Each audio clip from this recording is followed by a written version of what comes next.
So good morning, everybody. Good morning. Oh, sure, I'll My name is Audrey Keitel. I am the president of PNHB Bands, and I'm just going to give you a little teeny outline of what PNHB is, and then I'm going to pass it on to your lovely conductor, Mark. So, PNHB, for those who do not know or who are not aware, we are a group of bands. We have 5 regular bands plus 1 summer band, so basically 6 bands.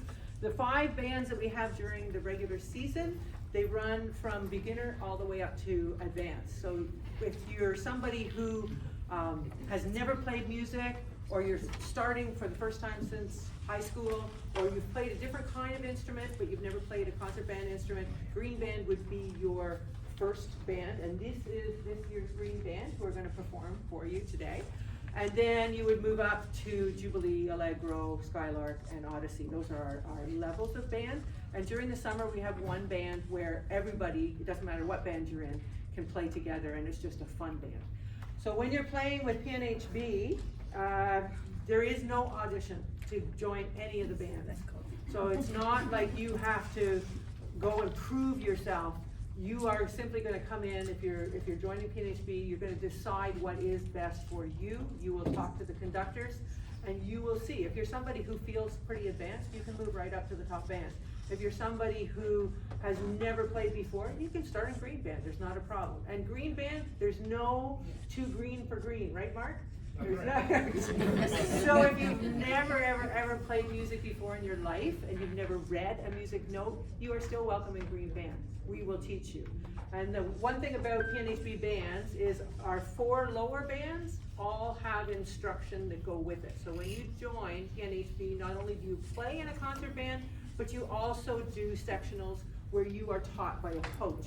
And you're going to meet a number of these coaches today. They're going to tell you all about it. Come on in. Once you've joined PNHB, you can also be part of ensembles.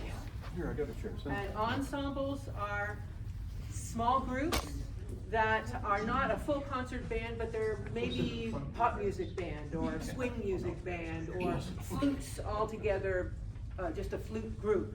So you can also join ensembles once you're a member of PNHB. We do have, we practice during the day, which is something that can be constrictive for you, in the sense that most of our members are retired members.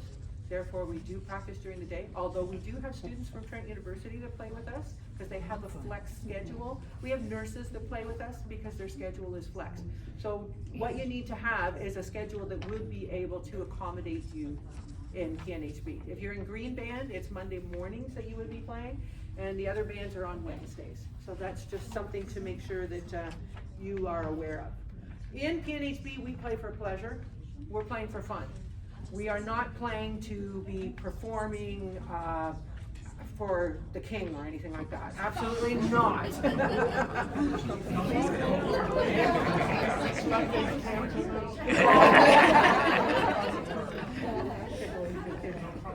But you maybe show plays. Okay, well, we that was about the top I see. Okay, so show plays. Although we did have a summer band that also performed a winter band that performed down south. So right, in Panama. We have had a band that performed in Panama before, which we work really hard to try and make sure that it sounded good for us. But you do have the option of being part of 2 concerts. There's a Christmas concert and an end of the year concert, which is really good because you practice more when you know that you're going to a concert. But we also have a winterlude in February where you would be playing for each other. Each band would be playing for each other. So it's a more informal. So that is what goes on in PNHB. The instruments that you will see today will be the types of instruments that we will teach or that you be part of in the band. There's no string instruments in this band. It is a concert band, so it's brass, woodwind, and percussion.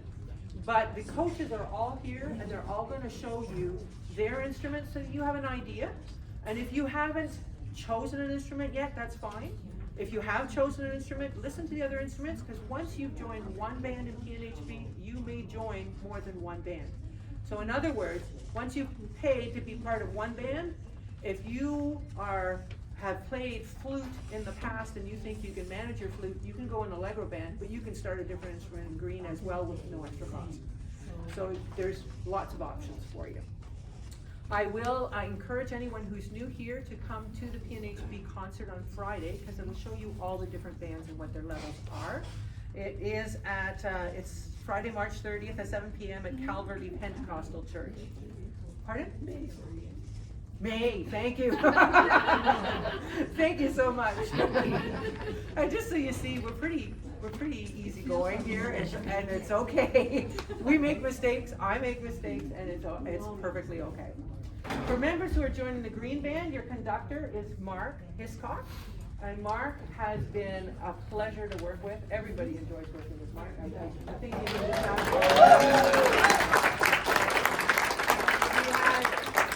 He has a wonderful sense of humor. And he takes things easy, even when you make mistakes. He always told me he liked my solo when I made mistakes. Yeah. So this is your green band, this year's green band. They are going to perform for you just so you understand what the beginner's band sounds like. This is the lowest of our bands, but they're moving up. They're going to move up to Jubilee next year. Most of them will be moving up, and you have the opportunity to join them as well. So welcome to all of you. I'm so glad you're here, and this is your conductor, Mark. Thank you very much. Good morning, everyone.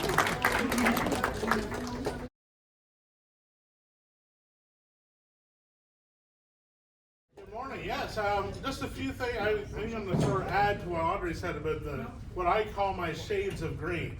These are some different. There are various scenarios that would be perfect for green band. So, number one, maybe you played an instrument in high school or something and want to come back to it. That is a perfect shade of green. Another one, you've played an instrument in a band but want to learn a new instrument. So let's say you played flute, but now you want to learn how to play trumpet.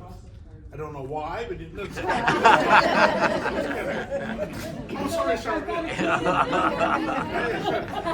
I should mention that Charmaine here, the trumpet coach, taught me my first instrument in grade 7. So a special connection there, so I should learn not to offend you. All right, here's another one. Maybe you were a singer, a vocalist, so you know how to read music but singing, but have never played an instrument. There's another one.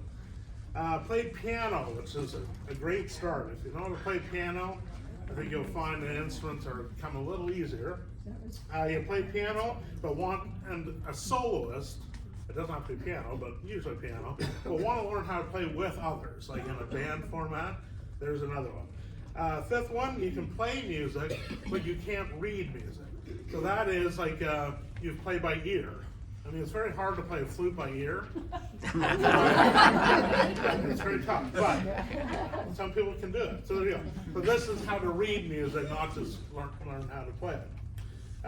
Another one, and this is the greenest of the green, is you don't know how to read music, never played it, but just enjoy it, enjoy listening to it. That's another great shade of green. And those people tend to start on the slower side because you're learning how to read music. But we're offering possibly some little classes at the beginning just to learn how to read music aside from the band so that you can sort of don't fall too far behind. So that's a new idea that we've come up with. Okay, another one is you've played music before, you're very experienced, you're probably beyond the green band level. That would be perfect for the Wednesday bands. But if you can't make Wednesday mornings, but still want to play in a band, even though it might be too easy for you, you can come on Mondays and be a mentor to other people, and that helps as well. So there you go. So those are my shades of green. There might be even more than that. Those are the ones I could think of.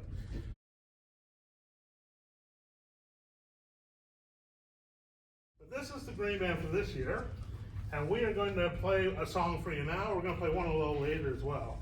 But this is Do You Want to Know a Secret by the Beatles.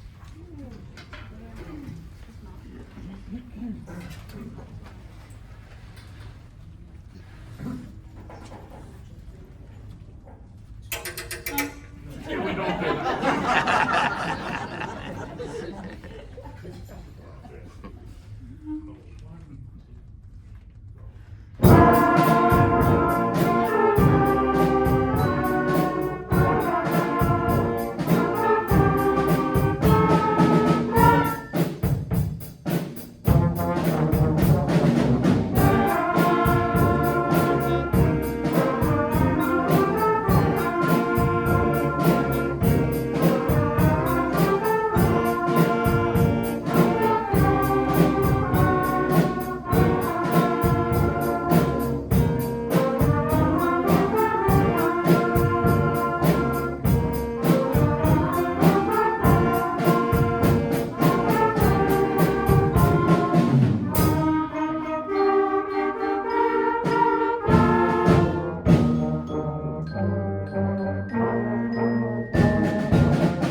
very much. Now, part of the point of today is to hear about the different instruments and how they sound in order to know what instrument to choose. So, today is very exciting because I'll introduce you to your coaches and then also the instruments. Now, I should mention what coaches do.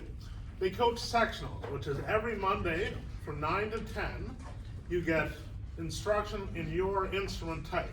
So, if you play clarinet, you get an hour strictly with a clarinet coach and other clarinet players, and you learn the intricate details of the clarinet. And then we have a break, and then the last hour is full band. So that's how we do it in the fall. And that's the whole first term. So you get a sectional, a break, and then full band rehearsal. And then the January to May, we do sectionals every other week. But they're very helpful, and I think you're going to meet every single coach today, so that's great. So yeah, we meet Monday mornings, and yeah, so 9 to 11:30 is the time slot. And I am going to start things right away.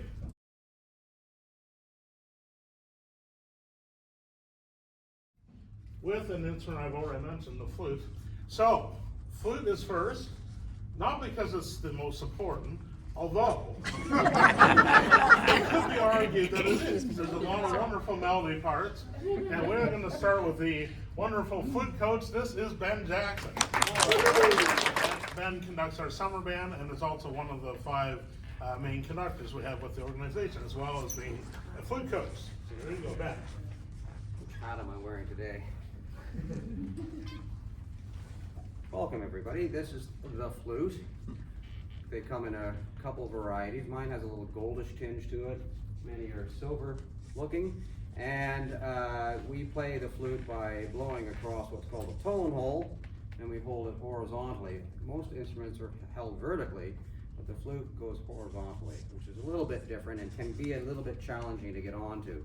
We were supposed to talk about the pros and cons of our instruments, and that might be a con of the flute, just it's held differently than all the other ones, and it's a little bit tricky to hold on to sometimes. The other con of the flute is the making of the sound at all. A lot of people start the flute and go and can't get a sound at all on the flute, and so that's one of the other things that's a bit tricky on the flute. Other instruments have reeds to blow through and things like that, which make it a lot easier to make the tone. But once you get a tone on the flute, you don't have to worry about things like reeds, so it's just all in one instrument, which is kind of good that way. Some of the pros of the flute is, again, once you get a sound, you don't have to worry about a reed or a mouthpiece. It's just all there on the flute, so yeah, you've got it as you go. And the other thing about the flute is it's very portable, right? It's light, it's easy to carry, it goes into a very small case, and it's one that you can bring with you almost in your pocket. There's a smaller flute called a piccolo, which you actually can put in your pocket. Now, the sound of the flute, it's got a low range, which is mellow and very sonorous, and then it goes up into a middle range, which we call sort of silvery in sound, and then the top range can be quite bright. Excuse me, I haven't warmed up yet today.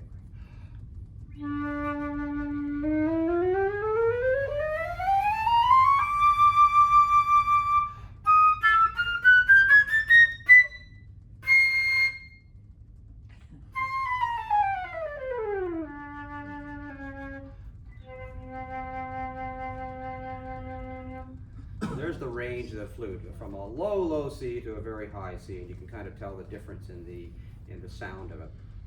The flute, the strength of the flute in the band is they get a lot of melodies to play. So you get a lot of the melody parts in the flute section, and so if you like playing melodies, you're going to get a lot of that with the flute. And when they're not playing melodies, the flutes are sort of like the icing on the cake. You get these little trilly sounds or these little shots that you hear piercing the rest of the band, and they sort of like the icing on the rest of the cake. I'm going to play a little bit of a piece so you can hear it in action, and you can kind of hear that melodic and the sort of bouncy nature of the flute.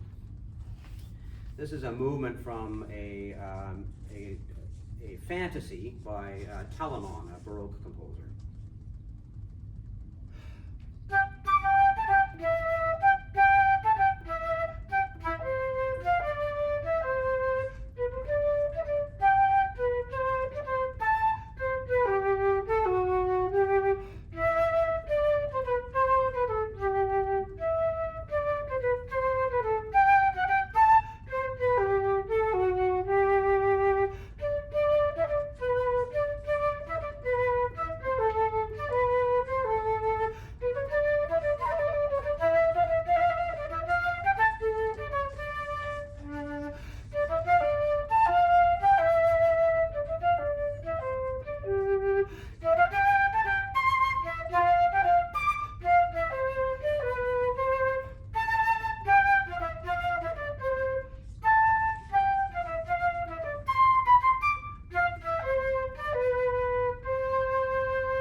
that in a nutshell is a flute. I probably missed a bunch of things in my explanation. So are there any questions that you'd like to ask at this time that I could answer for you if you didn't get something? Phil? Ben, are you blowing across the hole or into the hole? Like Well, it's a little bit of both, but the concept is that you're blowing across this tone hole and at the sort of far wall of the tone hole, and your air gets split.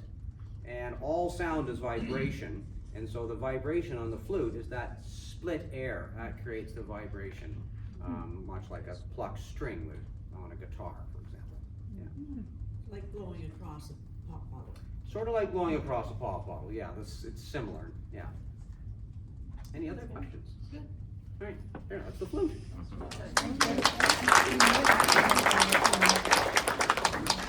But Ben's just splitting hairs. All right, so.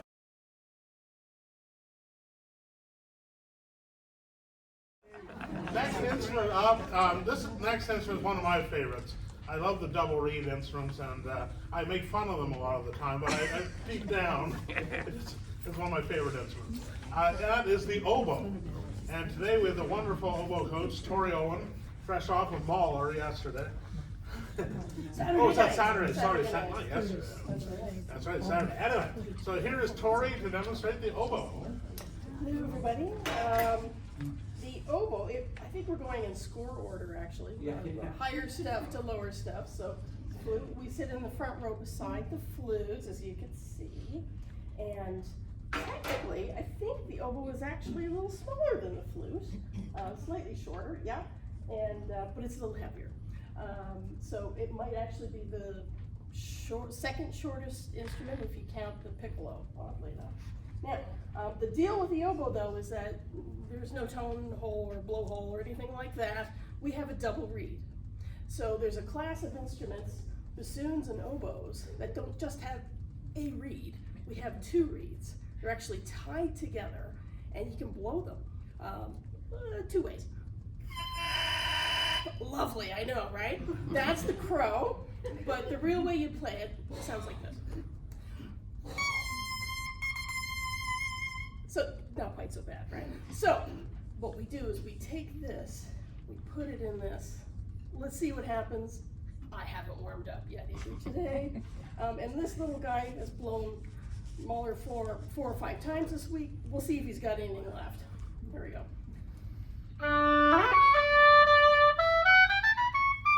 Okay, he can play. We'll try a little something.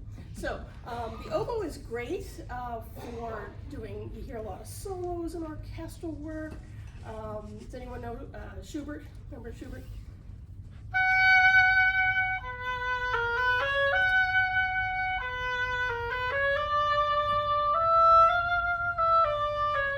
Like that one, remember that one maybe a little bit? Lots of fabulous Baroque music was written for it. Just a little Marcello.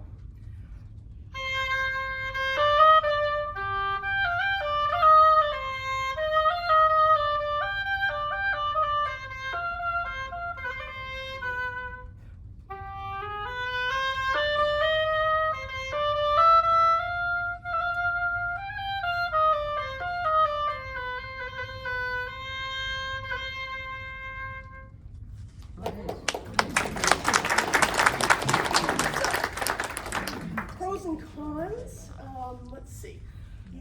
Pros, everyone loves the sound of it. Well, lots of people like it, which is great.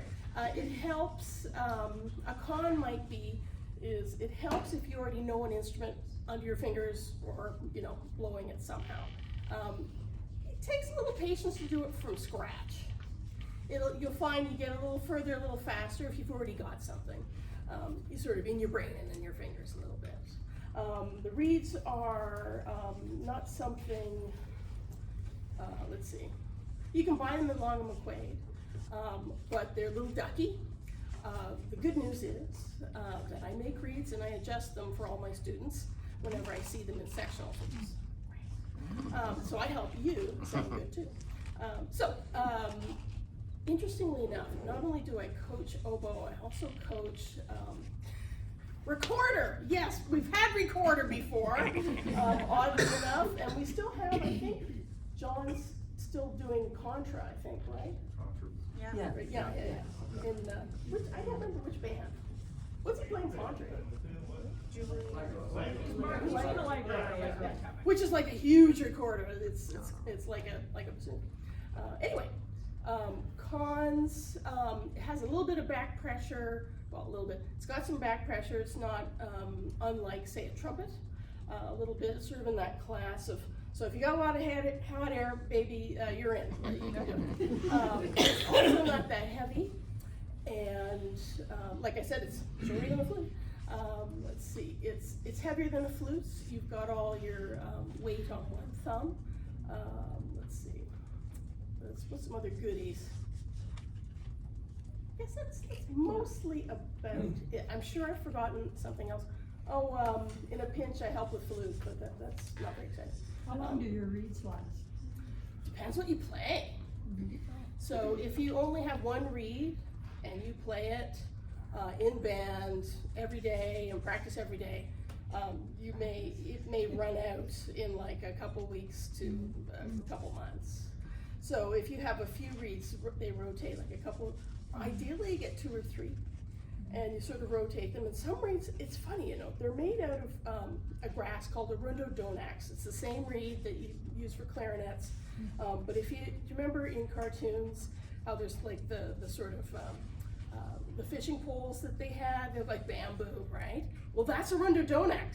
It's the same crop. They still sell fishing poles made of that stuff, oddly enough. But if you imagine it being bigger on the bottom and higher on the top, oboes are up here, and clarinets, bassoons, contrabassoons, they're lower down on the stalk. So it's all on purpose because you get a sort of uniformity of sound with the same kind of cane, which is kind of cool. Anyway, so I've had, because they are made of natural material, they have their own little personalities, right? And sometimes, some seasons you'll get certain kinds of cane that's great for certain stuff, or even in the same field you'll get different growing conditions. And I found that the reed that I used for Mahler, say on Saturday, would maybe, you know, I wouldn't use it for Wagner, right? It's more of a chamber music reed, oddly enough, and Wagner needs like the big boys, kind of something nice and beefy. So yeah, they have lots of personality, and I guess so do I, so makes lots of sense. So that's about it. Any other good questions? That was a good question. Good. Thank you.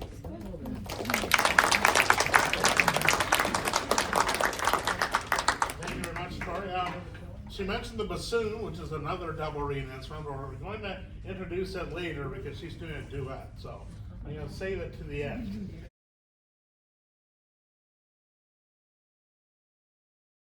All right, next up then we're going to jump to clarinet and bass clarinet. One of our conductors and the clarinet coach is here, that's Sal Castiglione. And also, I've asked Gary Graham, who's actually a member of New Horizons, I asked him so that Sal didn't have to carry too many instruments. I asked Gary if he would play the bass clarinet, so I thought we'd at least save you that. So Sal will talk about both, and then you can demonstrate them when clarinet first and then bass clarinet. Well, clarinet is down flute, oboe, clarinet, below clarinet, saxophones, trumpets, and so on. They're all which you will see them all. They're all important in the band, and you need a balance. If you want a good band and you want to really get a lot of pleasure from playing in a band, you need all the instruments. For clarinets, in a band of about 40, you would need about 5 or 6 clarinets. As you can see, it's fairly light, easy to carry, breaks down, fits into a quite small case. It's relatively easy to play. It has a reed, not double reed, but a reed, and so the sound is made by the reed vibrating. This little, the tip of the reed, as you blow into it, vibrates and makes the sound, and then according to what holes you close, you get the sound. And it has quite a range. It can go quite low.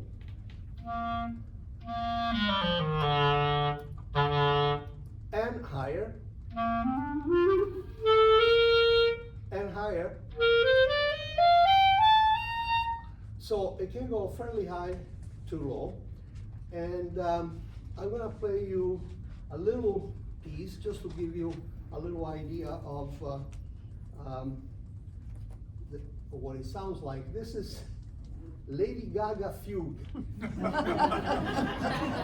It's a song that Skylark is actually be playing this Friday at the concert, and it's the theme from the theme is from a song from Lady Gaga, but somebody has taken just the theme and arranged it in a fugue, and it sounds like if it was written in the 17th century by Bach or something, but instead it's Lady Gaga. So here it is.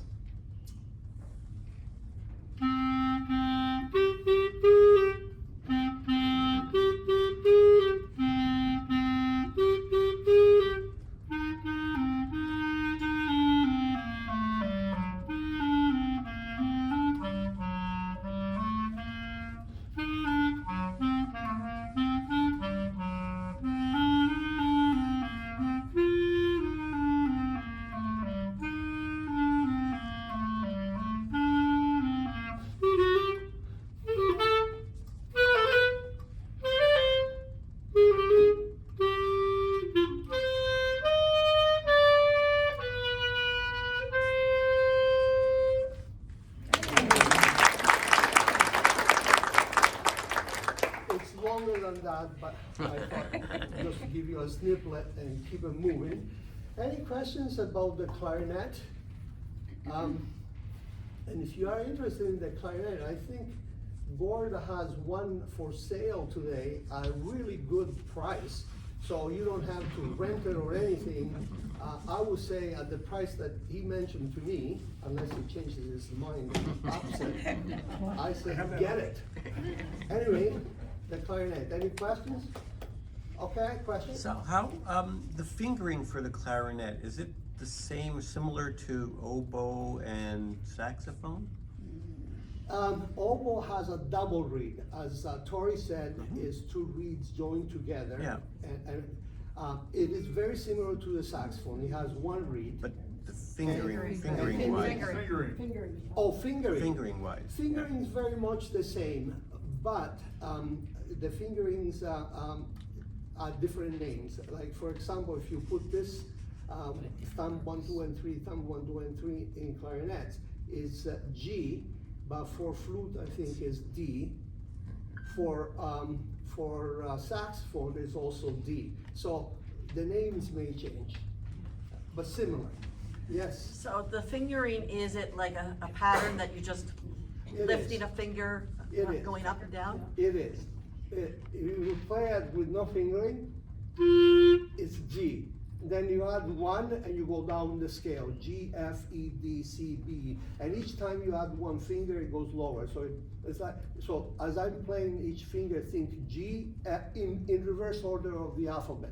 G, F, E, D, C, B, A, G, F, E. Okay? And if I get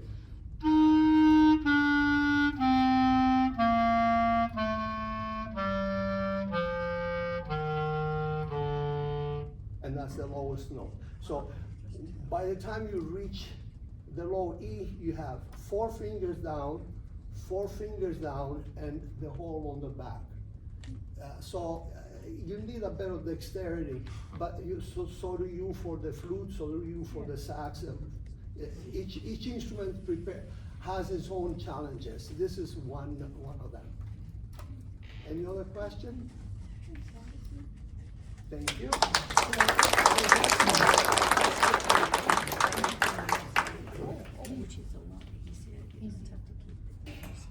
Okay, this is a bass clarinet. I joined the Green Band about 5 years ago after an information day. I was a beginner and I took up the bass clarinet. And it looks exotic but it is a type of clarinet, but it's much bigger. It has the same fingerings and keys as a standard clarinet, but you see the size. And the larger size means you can play the low notes to give a band more depth of sound when you want that lower range, and every band does. If you think of a bass guitar, that gives an idea of its role most of the time. So while these flutes and clarinets are off on their flights of fancy up in the stratosphere, it's the low instruments like this that are down there playing the rhythms under the melody and And the bass. giving the essence of the beat. Yeah. Can I add, just before you? Sure. And they give the foundation. And music is built like a skyscraper. So this is the foundation, the bass part. And like I said at the very beginning, if you want a good band, you need a balance. 14 flutes or 16 alto saxes, you need a balance.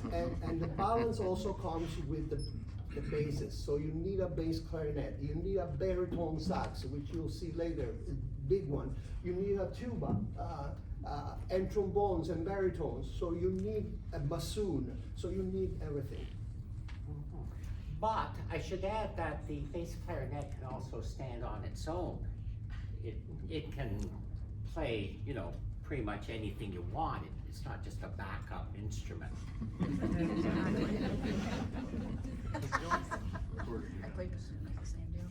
Yeah, I had to add that, so. Yeah. It's not an accessory. You are the expert on this one. Oh, yeah. So this is actually from a piece that we were playing in one of the ensembles this past winter.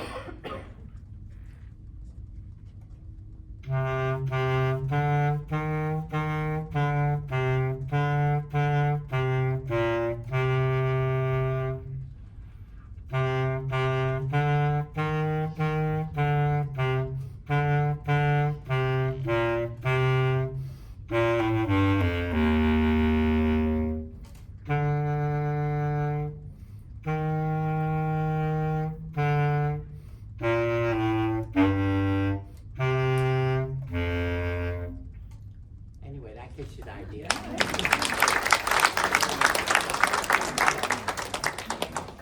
And as far as cons go, it has no cons. If I had to mention something, you can see it's big, so it's a lot of weight to carry around here and there. And it takes a while to assemble and take apart because it's got a lot of parts to it. Thank you. Good. I'll tell you a little story. Long time ago, I did a green band, and one of my favorite things was to call people and try to get them to play the lower instruments, because usually everybody wants to go with the higher instruments. And anyway, in this case, I called this person, he is now passed away, unfortunately. And he wanted to play the alto sax, but I had like 7 alto saxes already and no baritone. So I said, why don't you try the baritone? You wanna try the baritone? Like, why don't you try it? Well, I said, I never thought about playing the baritone, but he tried it, loved it, loved the sound. And for years and years, Warren, remember Warren? For years and years, he played the baritone, loved it, and had a great time. So don't shy away, that's my little thing. Don't shy away from the low instruments. I totally agree, it's a tuba player.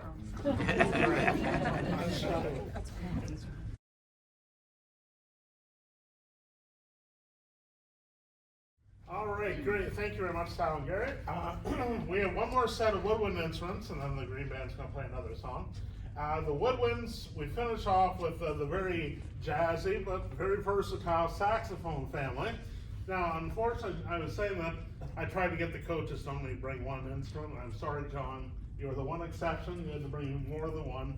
But John Barrett is our great sax coach, and he's going to demonstrate the alto and tenor. And Cindy Babcock, one of our members, is going to demonstrate the big bari sax. But John, I'll let you talk. Thank you. Right. Saxophone. What can I say? I think it's a fantastic instrument. It's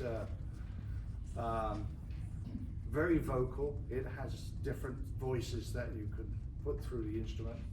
It's quite easy to play. Same as the clarinet, that it has a single reed. So the actual reed vibrates and the sound happens. One of the pluses with the saxophone, as opposed to the clarinet, the first octave fingering is the same as the second octave fingering. So if you want to play a C and an octave C, and an octave C is the same fingering, you just put an octave key on. Whereas with the clarinet, it has a register key, which takes it up a 12th or 13th? 14. 13. Tones, isn't it? It's a lot. Which means that they have to go from one register to the next with their palm keys. And I've been teaching myself this for a while, and it is one of the pros, one of the cons in respect to the clarinet, which means that it's one of the pluses for the saxophone.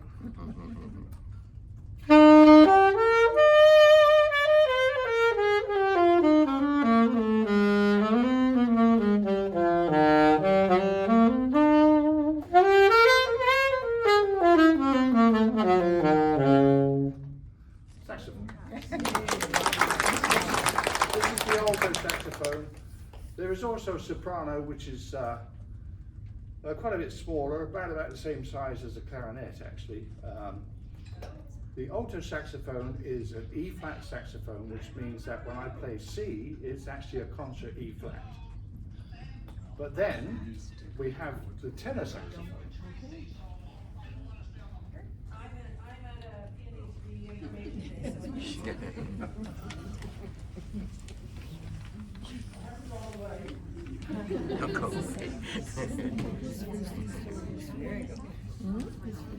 Tenor saxophone is B-flat. So the C is a concert B-flat. It's about an octave lower than the clarinet, but actually the clarinet has a 3-octave range or more. The saxophone has 2.5 octaves, unless you want to play in the stratosphere, which is a different story altogether. I just like the sound of the saxophone. It's very expressive.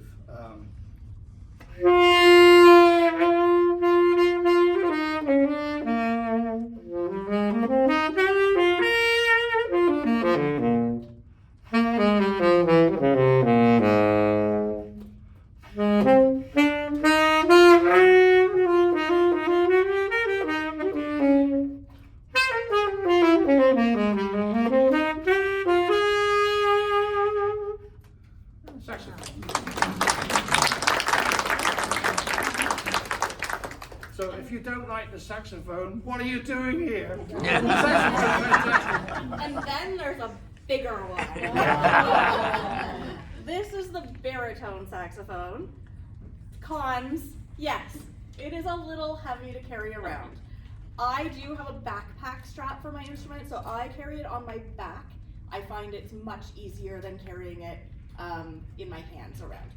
There are, I believe, 2 available at the moment to play that PNHB owns. So you would not have to go buy one. They are fairly expensive to buy, but we have them here that if you are joining the band, you can play it for a year without paying for it at all. And then I think the rent is like $20 a month after your first year. It's very, very reasonable. So they've all been talking about reeds, but I don't know that any of them have shown you. So these are my reeds for baritone saxophone. They are wood. Mine are actually covered in plastic as well. It's not wood.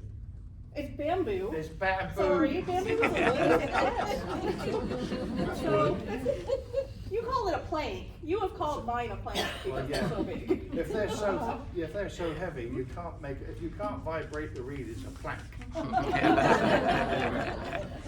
So I joined the band same time as Gary on bass clarinet 5 years ago, I think. And I started on clarinet, and then I moved on. And I moved on to tenor sax, and then I bought the Barry just as COVID started, and then everything shut down. So really, I've only been playing it for about 3 years.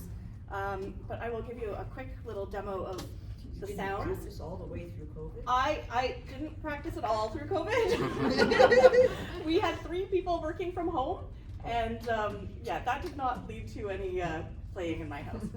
So, and it goes very low, but it also plays a very nice high register as well. That's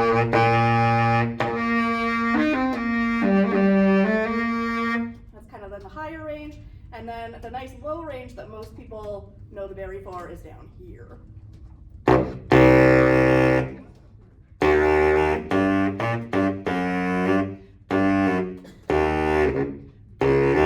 So you get called on a lot as the bass section. You're playing a lot with the tubas, and you're holding the bass line with the percussion. And then you are also, like in some of the other bands, just holding down that good old low section, and it just gives a good feel to the overall sound of the band. And if you have any questions for either of us, you are welcome to come find us after, or if you have any questions now, I suppose, as well. If you can play one saxophone, you can play them all. Yes. They're the same. Fingering's the same. Questions? Yeah, how long do people normally spend in the green band before they move up, or do they change instruments? Yeah, so Mark How can does it answer that progress? probably, but most people spend a year in green band and then move up to Jubilee if they want to, but a lot of people stay in green band for many years as well, just because that's their comfort level. They're like, I'm comfortable here, and yeah. Stay as long as you want. I mean, if you have experience from the past, what I did when I first joined was I joined green band for the fall term, and then for the spring term I did both green and Jubilee. So I went up a level and did both bands in the spring term. So Yeah. Each person's different. yeah. But I had played in high school, so I came back to playing. Well, I hadn't played clarinet, but as we've talked about, clarinet has similar fingerings to the sax. So I had played 25 years before in high school, took a 25-year break, and then came back and played clarinet for a year, and then moved on to the sax again. So. Yeah.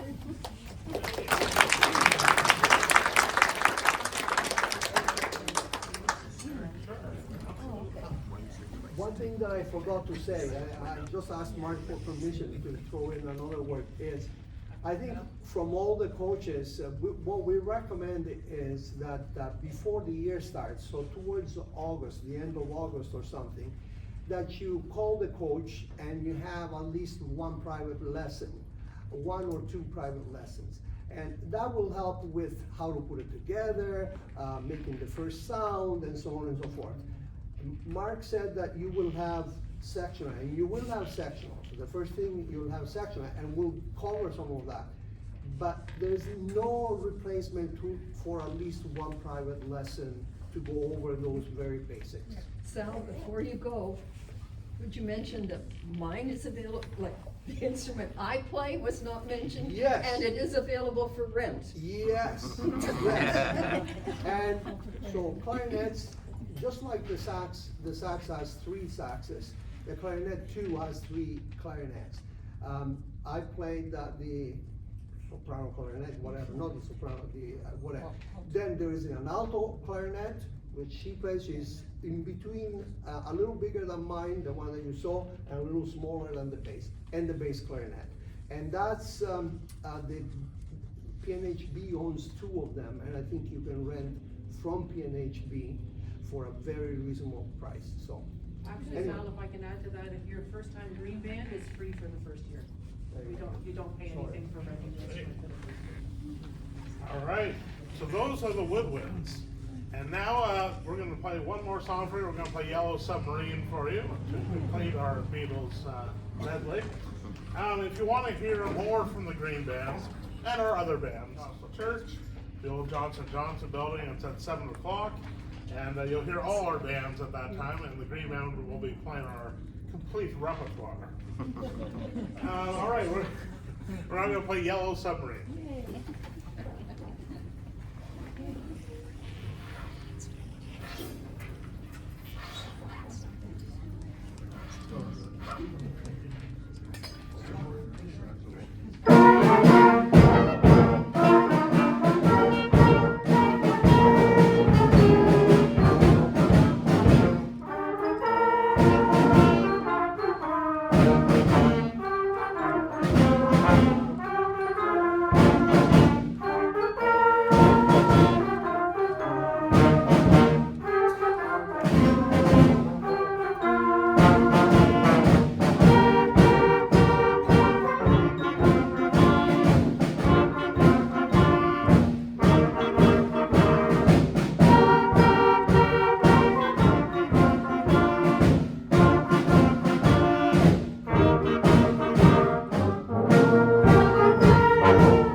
Again, if you want to hear more, Friday night. Now, just I will say this, that when you get to the concert, you'll find the scalpers. Ignore them.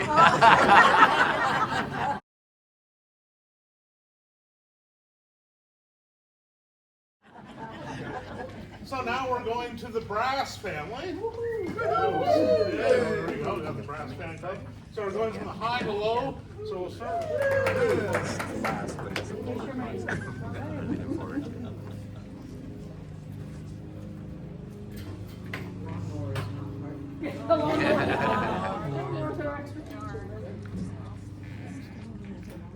Thank you, Bart. Now we're on to the best families in the band. Sorry, Woodwind. Anyway. No, I may be a little biased, but anyway, the trumpet, of course, is perhaps one of the well-known brass instruments. Many fine trumpet players like Wynton Marsalis and Satchmo, Louis Armstrong, and so on. I'm sure you all have heard of them.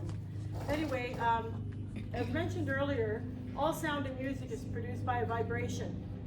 And on the flute, it was the air vibrating through the column of the flute. For the clarinets, the saxophone family, it's the reed vibrating. But for all the brass instruments, it's your lips vibrating. And it's your lips vibrating in the mouthpiece. And you'll see that different mouthpieces have different sizes. Usually the bigger the instrument, the bigger the mouthpiece. French horn being exception.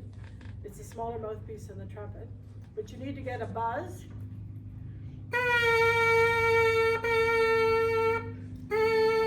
Once you get that buzz on the mouthpiece, just put it in the horn.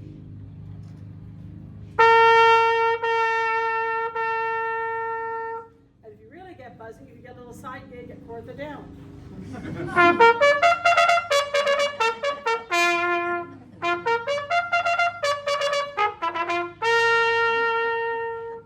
And if you notice, I didn't press any valves to play that. That was all done with the air and the embouchure, which is the fancy word for mouth position. Now the trumpet does have 3 valves. That doesn't mean it only has 3 notes.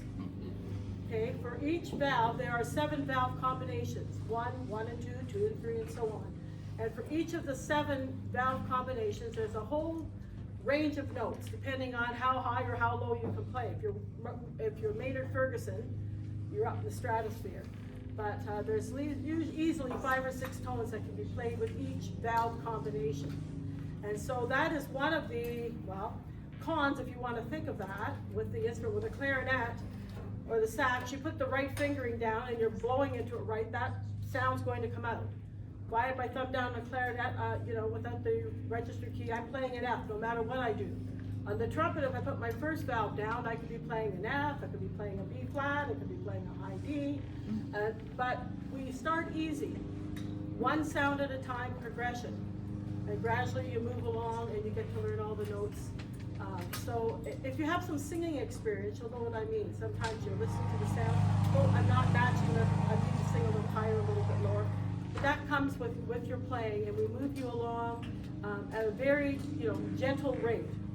So you're not expected to go in and play When the Saints Go Marching In on the second day on your trumpet. So I'm just going to play a very familiar little tune I'm sure that you all know, so you can hear me playing with the valves and the beautiful tone that the trumpet can make. It has that bright sound that you just heard with the call, but it also can play beautiful melodies.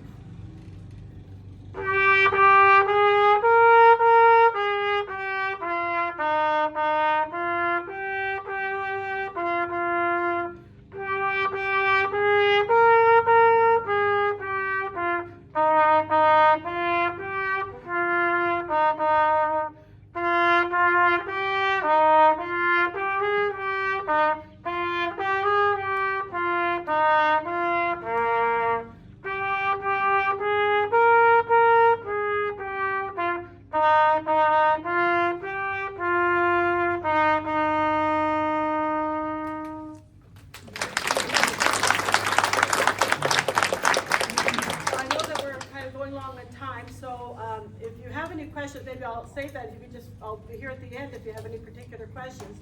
But I do hope that there'll be a nice great crop. This year, my green trumpet band, you can hear those stars back there today. Yeah. And they're just doing fabulous, and I'm looking for a new crop to come up next year. Thank you so much.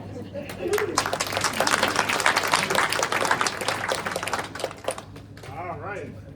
I should mention, okay, I was going to mention someone else.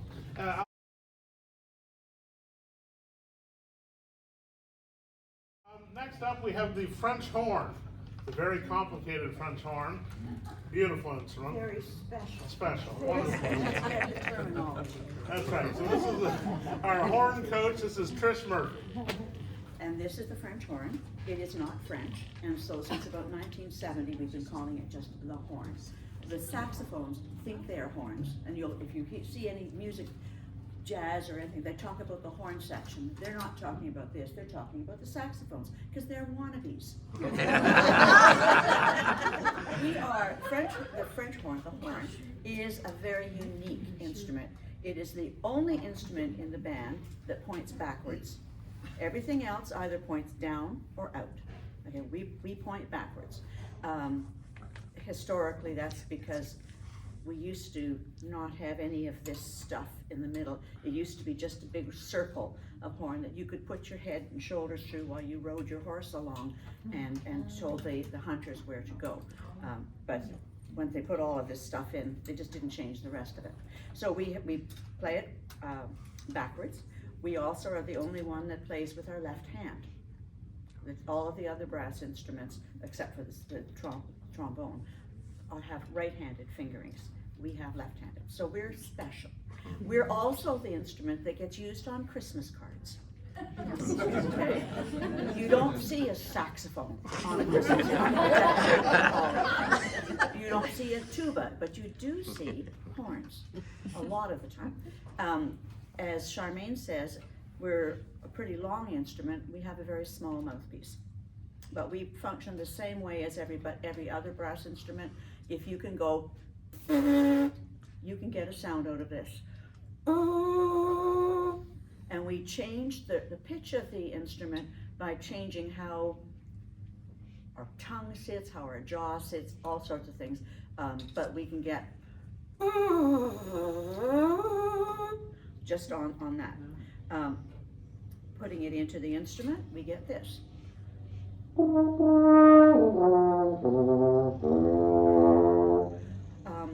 Charmaine said you can get 6 or 7 notes, was it?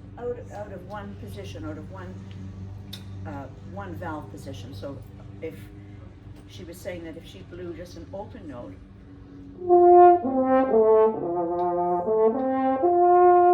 she would get 6 or 7 notes.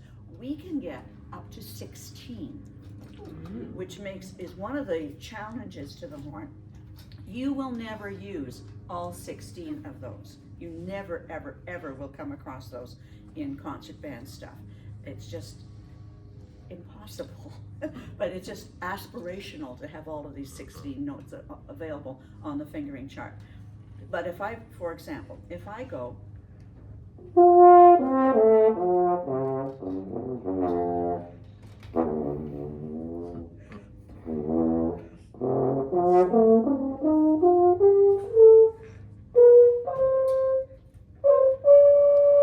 there are more up above that I can never hit.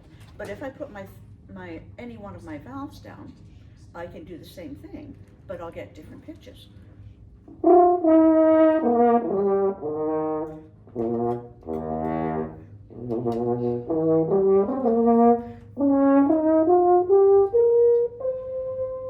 If I put the next valve down, I'll get a different set of pitches.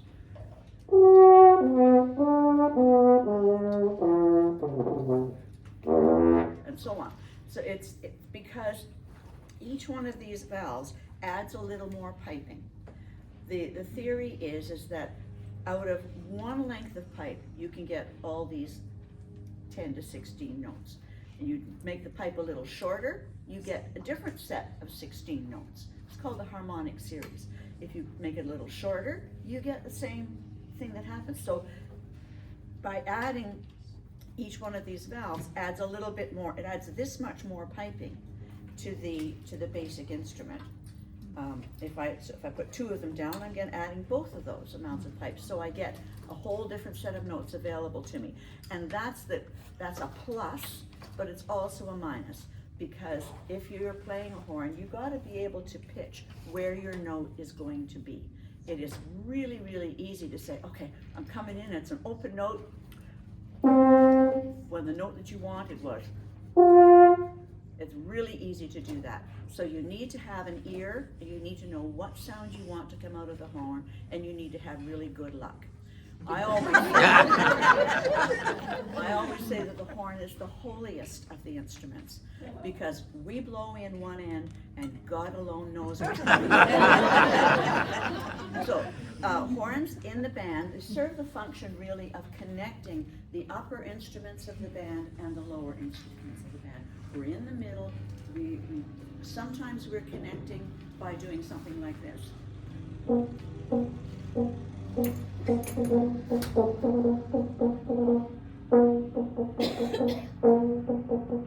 We do some of that kind of thing, but we can also make really, really nice music. This little piece I'm going to play you is the top part of a duet. It's the hunting chorus from Der Freischütz, and it sort of gives you the character of what horns can sound like.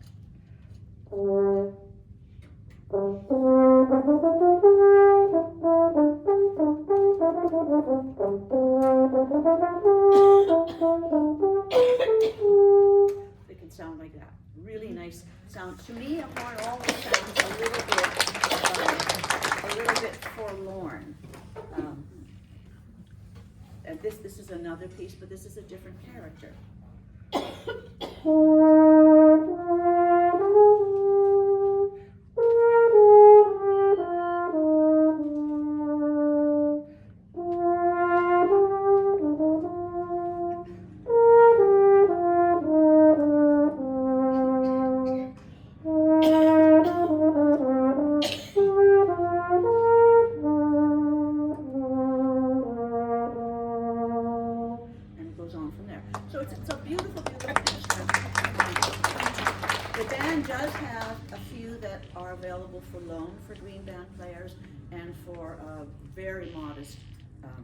Rental fee after that.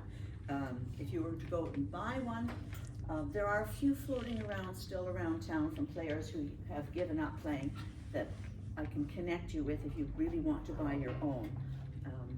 But you're looking at a couple $1,000s and up to buy one of these. So, anyway, yes. Two questions.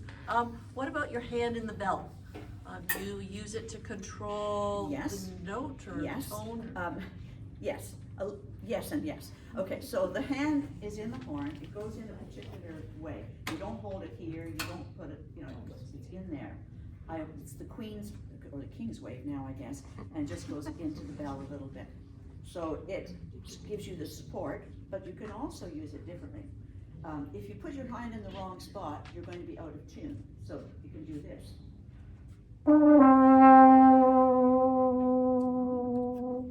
Which you don't want, okay? But you can do this. So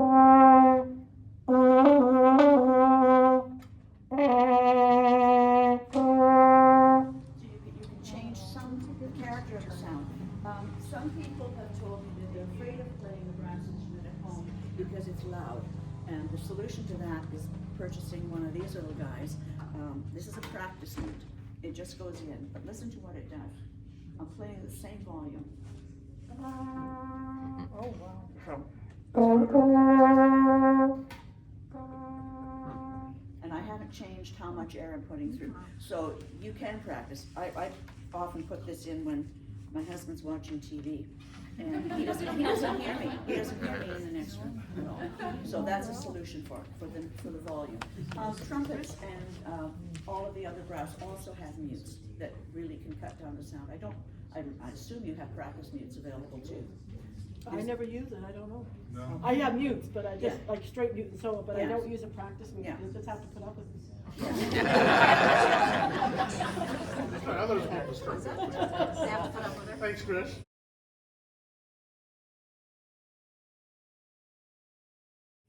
All right, the next group we have the low brass and percussion are the last two groups. These low brass instruments all join together for their sectional, and that is the trombone, euphonium, and tuba. And talking about the trombone and demonstrating it, we have one of our conductors of New Horizons and the low brass / bassoon coach. And this is Meta Burnett. Okay, so you can tell immediately by looking at it that this is not a brass instrument like anything you've seen so far. And it's not like what you will see because it doesn't have valves. Justin, Mark's brother, apparently picked the trombone because he was Less things to break. Anyway, who was it? Oh, Charmaine. With the 3 valves, you have 7 combinations. On the trombone, you have 7 slide positions, and they basically relate to each other. That's not an accident that there are 7. It goes fairly low. The French horn has longer tubing by a good 8 feet. I'm not even sure how much. It's a lot longer anyway. Yeah, well, there's so much that it spins around. Yeah. There's so much there. But the bottom end of it's not as usable unless you've got you must have to have a big mouthpiece or something to play the bottom end.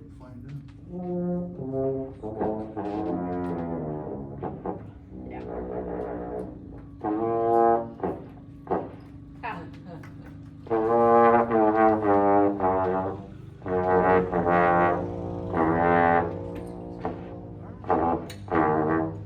Anyway, I have an attachment, I have a cheater. But anyway, it also goes high, not nearly as high as the horn can.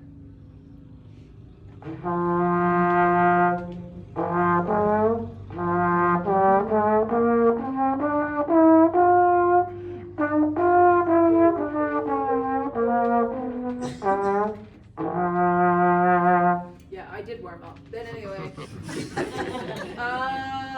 so I've got my. Were you changing your embouchure somewhat when you were going higher? Not a little bit. I'm just closing a little bit more. I'm not changing the amount of air, I'm just keeping my embouchure nice and tight and maybe a little bit tighter, yeah. Cause I don't wanna blast you out of the room. Trumpet, I play trumpet in the concert band, and we can outblow most instruments, although I had somebody tell me that the horn's louder. Depends on who's playing.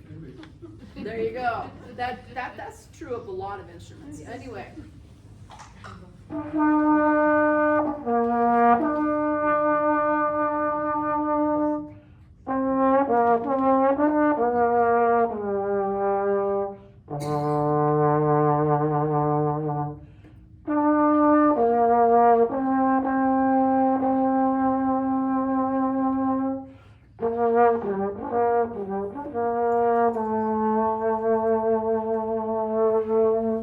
Okay. You just saw one of the challenges with the horn, and that is getting around. You also heard one of the kind of advantages, because that last note, I tuned it wrong when I hit, so I just slid up the slide a little bit to tune it properly. You need a good ear for the trombone. Yeah. You can make mistakes just like anything else. Bev? What if your arm's too short? What, arms too short?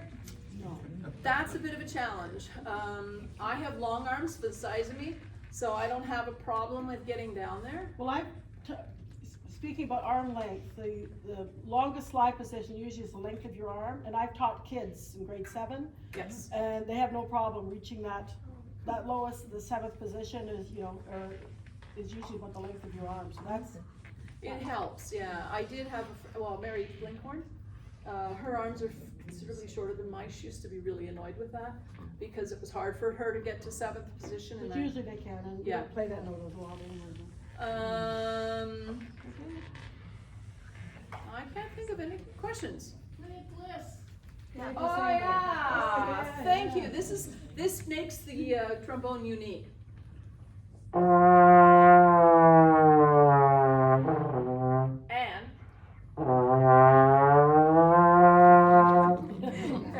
fast or slow or whatever.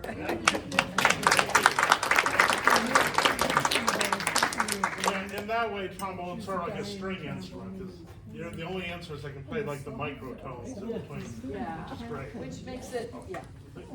Because of the length of the tubing, do you need more air or puff to play the French horn or the trombone, or pretty much the same? Not really. Not really. The size of the mouthpiece helps make that difference less. Okay. I don't find I play tuba as well, and I don't find a huge difference. I mean, there's some difference going from trumpet to tuba. I've done that, haven't I, Gord? Where is he? He just He left. left. And he just left it anyway. Down the hall. It's not as big as you might think it was going to be, and I think the size of the mouthpiece Yeah, makes it. I was gonna say the same thing. Yeah, tuba takes the most air of them because it's the biggest, but it's not really as much as you would think. That is a good way of saying it. In fact, the instruments that take the most air are tuba and flute. Because the flute, you're blowing half the air escapes, right? You play over the instrument, another half in, so you're losing a lot of air. Something like that, right? So it takes a bit more air. But, and it's the smallest instrument, so there you go.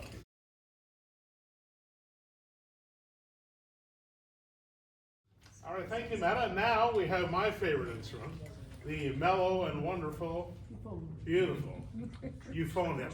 And there's also a baritone horn. They're exactly the same as far as fingerings go, but totally different sound. Baritone horn is a little smaller and is more a brighter sound, and the euphonium, it has a more mellow sound. And it's a little bit different. It's related to the tuba. Anyway, here is Peter Hamore, our other low brass codes. Not a mellow, no, not a mellow. Please do not choose mellow. I just happen to have both with me. So as you can see, this is the baritone, this is the euphonium, and they're pretty much similar, except the bell is smaller on the baritone, and the other big difference is the baritone tends to be more cylindrical tubing, whereas the euphonium is more conical, in the same way that a trumpet and a cornet are different. So you get a more mellow sound because the tubing is tapering larger the whole distance after the valve set. Whereas on the baritone, it's pretty much the same diameter tubing the whole way through. The baritone or euphonium is fairly new instrument. It didn't appear until mid-1800s, 1840, 1850, somewhere around there. But it really came into prominence with British brass bands and American marching bands. You didn't see a lot of euphoniums in marching bands, more baritone, because baritone is more of an American thing, a lot of marching bands in America. And because it's a brighter sound, it punched through the audience could hear it more. As far as the pitch and everything, it's the same as a trombone. It's pitched the same way. An open note on baritone is the same as an open note on a trombone. The one difference you'll see with euphonium or baritone is that because there is that history with British brass bands, a lot of the music you'll find is in B-flat treble clef, same as a trumpet, but there's also the bass clef in C music. So a lot of times if you're picking up music for one of the bands, you'll see the difference. It'll say baritone or euphonium, treble clef, or bass clef. So the difference being that the fingerings are different, but they're the same as a trumpet. So an open note on a trumpet would be a C, but in treble clef, B flat, but in bass clef C, it's a C. Same as sorry, I said that the wrong way around. It's a B flat, same as a trombone. It would be a C on a trumpet. As far as pros and cons, the biggest con is that it makes all the other instruments jealous. It is a bit heavier. It's fairly easy to transport. It doesn't come apart really. It has a mouthpiece, which will last you a lifetime, unlike a reed, which has to be replaced once a month or whatever. And it's just, it has a beautiful mellow sound. It's like the trombone. It's used a lot because it's kind of in the human vocal range. It's not piercingly high, although you can play fairly high on it. But it really covers that human vocal range fairly well. So just as an example, I'll do a little bit. I have not warmed up, but let's give this a try. Oh, you can play, it's light enough, you can play it standing up. I don't particularly like to, but it is light enough you could do it that way. But this is a little bit from Carmen.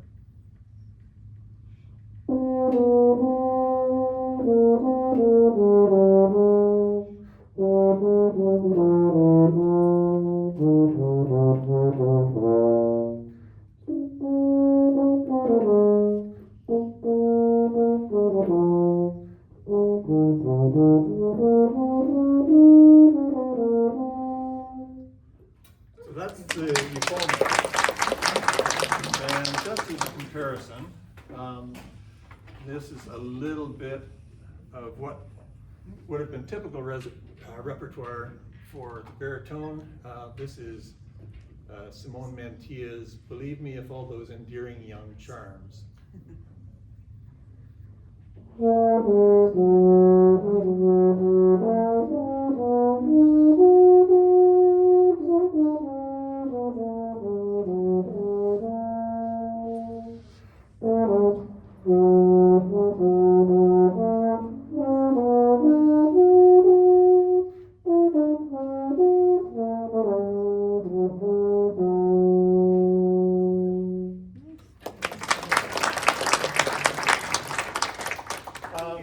So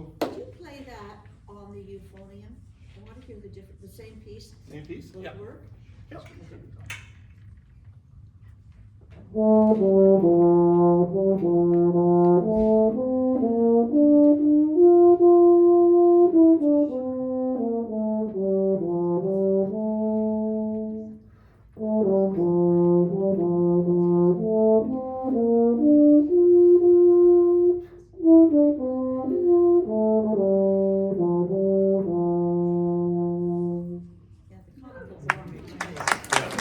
It is quite noticeable difference. As far as the repertoire we typically get in concert band, it's a bit of a mix because it's got that mellow, very vocal quality. Sometimes we get we'll get solos. It gets a lot of solos in some British music, like Second Suite now, Whole Planets. There's a fair bit of euphonium in that. But we also get some of the rhythm stuff, the French horn and the tuba. We're versatile. We're extremely versatile. It does have like a 4.5 octave range.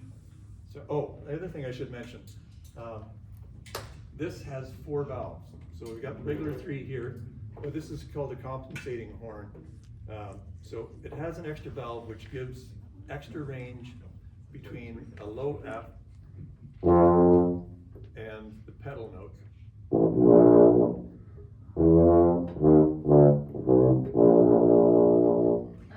And it also gives some alternate fingering.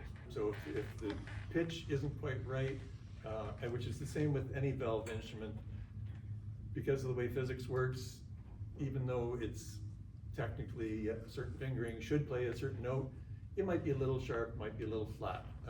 So you can either lip it in by adjusting your embouchure, or sometimes you can play a different fingering. Go like a C flat,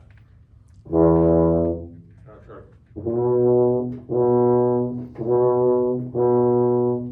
It's not much different, but that second and fourth valve combination is just a little bit flatter than all 3 and no fourth valve. So that's the one thing you can watch out for if you were going to play it. I don't know whether the PNHB has any for use or not. They're probably, they're probably 3 valve, which is fine, because you don't get a lot of call to get into that really bass range, unless you're playing something that gets into the tuba register. We have one plastic euphonium. Okay. And a baritone. Euphonium's also called a tenor tuba because it can sort of slide into that tuba range as well, and play some tuba repertoire. It doesn't have the body, obviously, but it has the range. Any questions? Great. And I will say that the other thing about the baritone euphonium, people ask me what's the easiest instrument to learn, and I won't say it's the easiest instrument to learn, but it depends what. Yeah. But what it is it's the of all the instruments in the band, it is the most likely to sound good when you play it the first time. So you know what I mean? Like the first sound you get, you'll think, oh, that's not bad. Whereas every other instrument, you'll think, oh, that's bad. It all becomes, so wonderful at the end. At the beginning, baritone's the quickest to get, in my opinion. All right, we have 2 more instruments, well, 3 more instruments. The one we talked about earlier was the bassoon when we were talking about the oboe. So now we're going to hear the bassoon demonstration and also the tuba. And we have 2 of our green band members that are playing, this year they're playing percussion, but in the past they have played these 2 instruments. So they're going to demonstrate.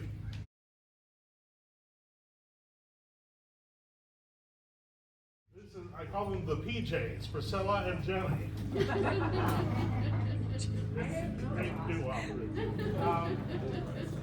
Priscilla wanted me to do the talking. Yeah, talk about the bassoon. Okay, double reed, you already know about that, and if Tori was still here, you'd see, I could show you the difference in the size, but it basically, the bigger reed goes with the bigger instrument. Bassoon's been around for a long time. I call it a bazooka if there's tension going on in the band, and I shoot the conductor or, whoever needs it. Yeah, there you go. It's quite long, but it doubles back on itself. It actually plays lower than every instrument except the tuba. And even the tuba only goes down a few semitones lower. It's an interesting combination. Let me see. Fingering wise, it's, clarinet seems to be the odd one out. Because of that 12th jump that they were talking about earlier. Bassoon, just if you play a G, you just add I've forgotten what it's the register, they don't call it the octave key. The whisper. Whisper key. It's been a while since I played it much. Anyway, and those are the main things. Oh, you have to have very strong thumbs. That's a weird thing you would think, but let me hold it for a second. I'm gonna, there we go. See what my thumb is doing? 1, 2, 3, 4, 5, 6, 7, 8. On that one thumb. Those are all different keys. You don't play them at the same time. Although you do play 2 of them sometimes. On the right thumb, 1, 2, 3, 4. There was another one. Anyway, so your thumbs need to be, it's just important to have really strong thumbs. It sounds weird, but that's why. Pat, any such thoughts? I think it's the only instrument, if not one of 2, that uses all fingers and thumbs. Ah. And it is quite long. If it was to unwind, as you said, it doubles over. It has 2 joints that come out of the bottom joint. Yep. It's a really cool, unique instrument. When you look at the tool and die, I think that's the right word for it, how they made the keys, it's so, lots of instruments are, but it's so complicated. Things can go wrong with it, but it's a beautiful instrument. It plays a lot of bass line, and then it can play a beautiful melody as well. And in fairness, things can go wrong with every Right. instrument. Okay, let's hear it. You good? Yeah, I just was gonna mention, cause you both mentioned how the air goes, it backdrops, right? down, So yeah. I blow in here and it goes up, goes down there, there's a U, and so then the sound is coming up a little bit. It's kinda neat. And it's got probably the most choices for how you support it while you play it. True.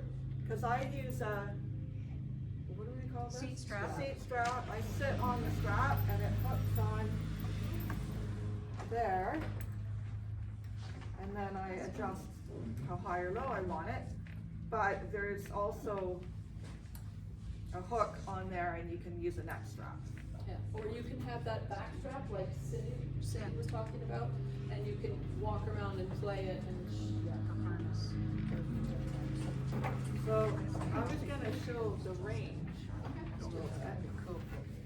Well, I can't do the highs.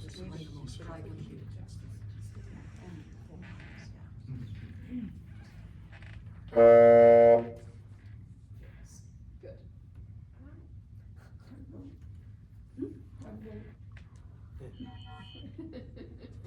Let's see.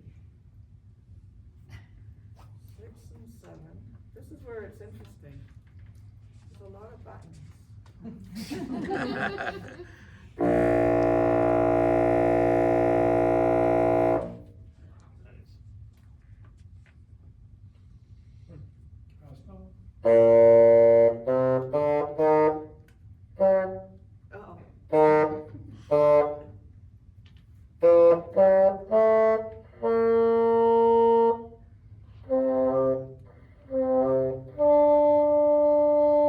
And that's as high as I've learned to go. So I started this in last year in a green band, when I started playing So this. she's doing good. Yeah. 2 years ago. Very good. Okay, 2 years. Oh yeah, it's been 2 years. Yeah, time flies. And I'll So- sorry, I was just gonna talk about the tuba. Yeah.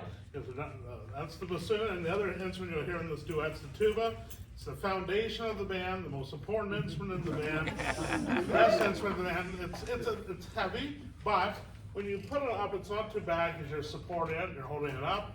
And it is a conductor's favorite instrument, and really, its purpose is to hold the band together. I strongly recommend tuba, the best. Okay, so here we are. The drummer's job. Well, drummers too, but bass and drummers.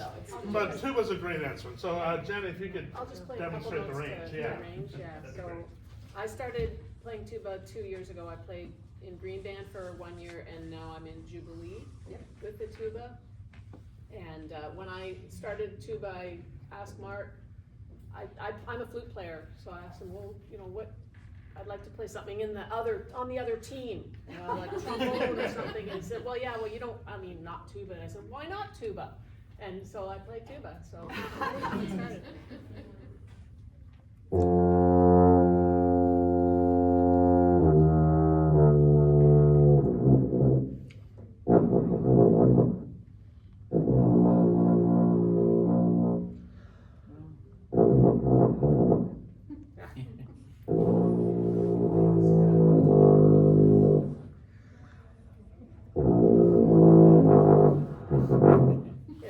I'm not warmed up. I can go one more note lower than that, but not right now, apparently.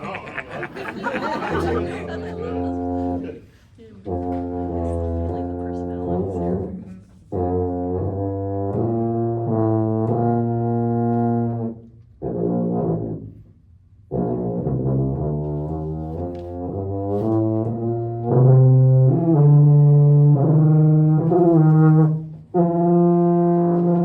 That's the highest side.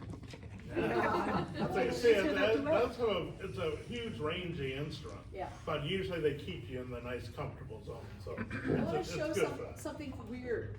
Tim, hold yours, put yours up to play. Tuba is so long that they have a variety of ways of winding it up so you can play. Set it up, no, sit down, so like you're gonna play it. Look at the difference in the way that they look. I mean, the bell's even on the other side, and my tuba is even different again from all of these three, from these two. So, yeah, and both of these are rentals, so, and the one that Isaac has too. Yeah, the one I have is twice the size of this one, but it's a very huge tuba, but the smaller ones are quite comfortable, actually, Yeah. not too bad. Yeah. All right, now, PJs, go ahead. So we're gonna try to put something together for you just quickly. It's called the Blues Adventure, and I'm gonna play line A, and then we're gonna switch and do the other part. So how about done. That, 1, 2, 3.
Thank you very much. And finally, we've come to a very important percussion section.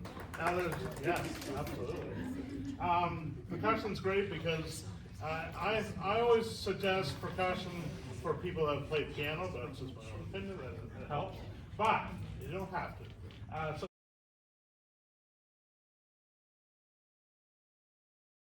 here's our wonderful percussion coach, Nick Gilroy. So percussion is pretty fun. Obviously, we get to be at the back of the band. So if you don't like people staring at you, this is a good spot to sit. I like to think of percussion as 3 different sections. We have mallet percussion, where we have xylophones, glockenspiels, stuff like that. If you are a piano player, those instruments are great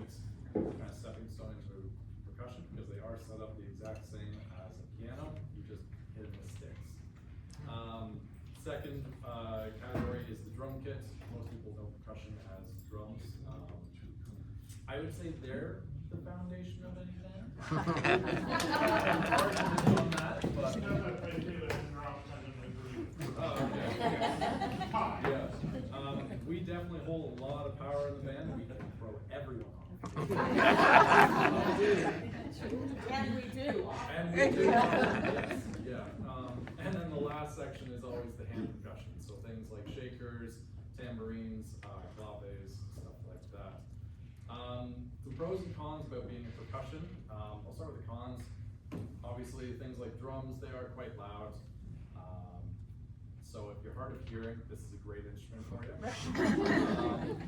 Another con, they can be not necessarily heavy, but there's a lot of gear to them. Drums all come apart, hand percussion, claves aren't heavy, just a quick pocket. Bells and stuff can be quite heavy, so there's usually a fair bit of gear that we have to take out of the closet to play with all of our shows. Those are the only cons. Your pros, they're fun to play. Have a good one. Last year we had some questions about, we had an individual that was hard of breathing. So with percussion, you don't have to worry about blowing into instruments. There's no blowing through a tuba or anything which requires a large volume of air. You're just swinging your hands. So that's pretty cool. We're also the blunt of a lot of jokes because all we do is swing our hands. It says a lot about percussion.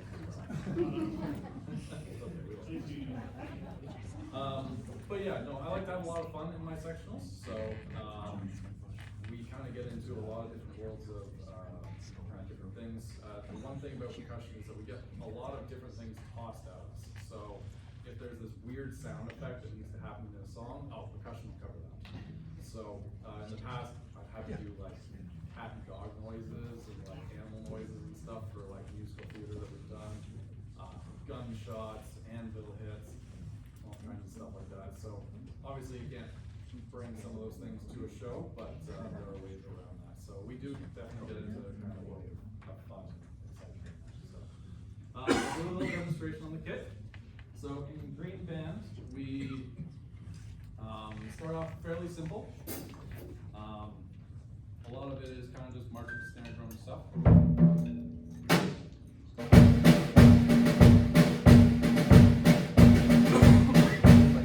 Sometimes we get into playing the full kit. I believe Priscilla, wherever she went, there you are. You were playing some stuff in some of the pieces you played.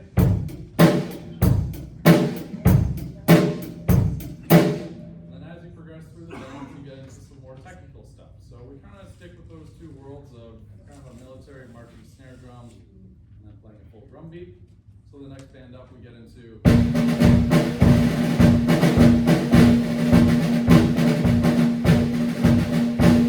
as well as you might get into a little bit more like jazz music.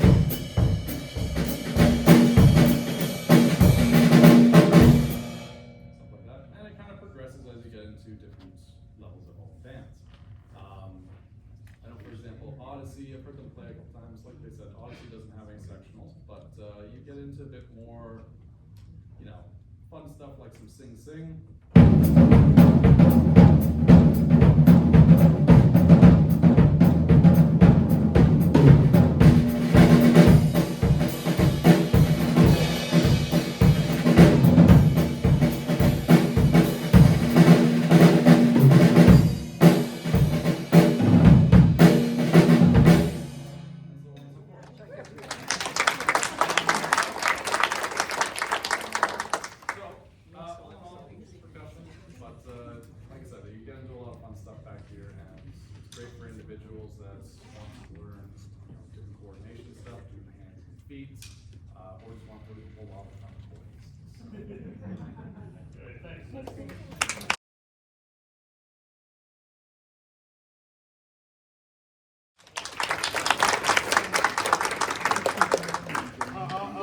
I'll hand over to Audrey to finish off, but just for my last remarks, thank you so much for coming today. I hope you've found the different instruments very enjoyable to listen to. And one final plug for the concert. It is this Friday at Calvary Pentecostal, 7 o'clock, $15. And I believe if you're 10 or under, anyone here 10 or under? It's free, okay? So if you're 10 or under, So just, you know, wear a child's outfit, this will be good. So that's and $15 for tickets, and Bev, there's Bev. Bev has tickets on her, so if you just want to buy them here, you can. All right, thank you so much, and Audrey, you have to do.